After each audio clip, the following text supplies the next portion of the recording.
I just wonder if you happen to see any of the, just in the warm-up there with Leon Draisaitl and the fan. I wonder if you happen to see any of that that touching stuff, and just maybe a bigger picture question, just how that kind of attributes to him growing the game over there in Germany. Yeah, I did see that. It was brought to my attention after the game, and not surprised. Leon, as good of a hockey player he is that great of a person as well.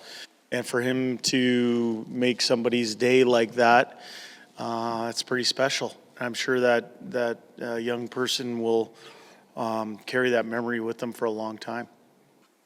On top of a player's role as a hockey player, they are also ambassadors for the game. Just moments like that, I guess, how important is that for the future of our game? I think it's important. I think, yes, there are things that we all deal with as people working within the game of hockey, but at heart, we're playing and coaching a game for kids. And we're just doing that at this level, which is the highest of levels. But we're all young at heart, and we understand our role in passing our passion for the game onto the next generation of fan. And, for him to take the time in that moment to do that, I think it speaks to him as a person, his character, and his love of the game as well. Hey, Jay. When it comes to assessing that road trip, what kind of stood out? What things did you really like, and what things do you think you could kind of clean up here at home and then moving on to the next road trip? Yeah, obviously we went into 3 different types of games, 3 different types of buildings, 3 different types of opponents, and we found ways to win all 3 games. I said this after the game in Calgary. We certainly realize there's areas of our game that need to continue to. But our players are coming to the rink every day with that mindset. I don't believe that we're hitting on all cylinders yet. I think there's a lot of room for growth in our game. But what I've really enjoyed is the work ethic of our players, the understanding that it's not all going perfect right off the bat at the start of a season, yet we're finding ways to put wins on the board.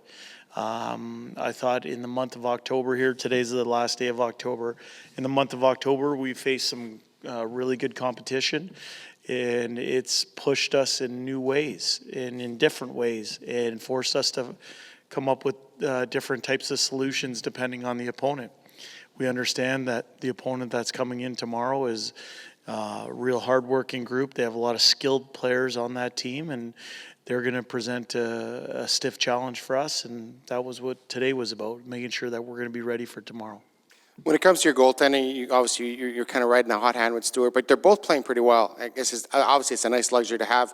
Does that kind of change maybe the way you planned on utilizing the 2 goalies, or is this still a day-per-day thing when it comes to how you're going to play them? Yeah, I think I'm not going to say that we just make decisions on a day-by-day basis. We have an idea of what we want to look like, but we leave room to be flexible as well. And you nailed it. Both goaltenders for us are finding ways to help our team win games, and that's a great luxury to have as an organization. We're thankful that we have both of them. And last one for me, just is there a different mindset on the road than when you play at home, or I guess what would you, when you approach those games on the road, is it just trying to do whatever you can to win, or is it a different mindset coming here at home? No, I don't think we're trying to coach different ways of approaching games, whether it's on home ice or on road ice. I think the benefit of getting out on the road this last week is the benefits are almost off the ice. Brings people together. When you're on the road, everyone's focus is on the city you're in and the team you're going to play the next night. So for me, I think that's where getting on the road early in the season is important. And we saw good results there, but no, we're looking to build consistency in our game, whether we play that in Edmonton, whether we play it in a different city, or we played it in the Arctic Circle. It doesn't matter. We're trying to build consistency in our game wherever the game is to be played. Good, Tony, yeah. You talked about the team not firing at all cylinders quite yet, but you also mentioned consistency. What areas of the game do you feel like your group is performing at to produce a little bit more consistency than we saw in the opening 5 games?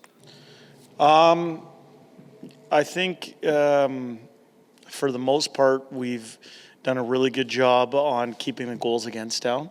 The one in Chicago was a strange game, obviously 17 minor penalties in that game for both teams. So that was a different game, and we would like to have a few moments in that game back, but I think we're building consistency in our defensive game. I still think there's room for growth on our penalty kill. I think there's room for growth in just some small parts of coming into D zone, just things like that we're really hammering home at. But in terms of the positives, I saw us play what I would say 8 of 9 games were 1-goal games. There were a couple empty net goals and whatnot, but and when you play those types of games, you learn about yourself as a team, and you learn how to find ways to win those games. And not all those games have kept to script with us having a big lead and just being able to settle in and play our game. There's been a little bit of adversity in those games, and for us to have the record that we did in the month of October is a credit to our players. But as I said the other night, we understand that the calendar flips on a new month starting tomorrow, and our focus and attention is on a really, really good Nashville Predators team. The consistent messaging from you and the rest of the group were heading into the road trip, the first road trip of the year, was that they get to kind of bond a little bit more on the road. Have dinners together, have meals together, and spend more time together. But what does a 3-0 record on the first road trip do for the team in the big picture? Yeah, what I would say is all that stuff is nice. I do think it's very important, but I think the best team builder is when you win games, when you do it together, when you find ways to meet challenges, when you find ways to come through some adverse moments. That's the best team builder that you can have. So for our team to marry the off ice with the on ice, I think it's great. And we're going to have to continue to do that as we move forward here, because it's going to be a real challenging month here in November as well.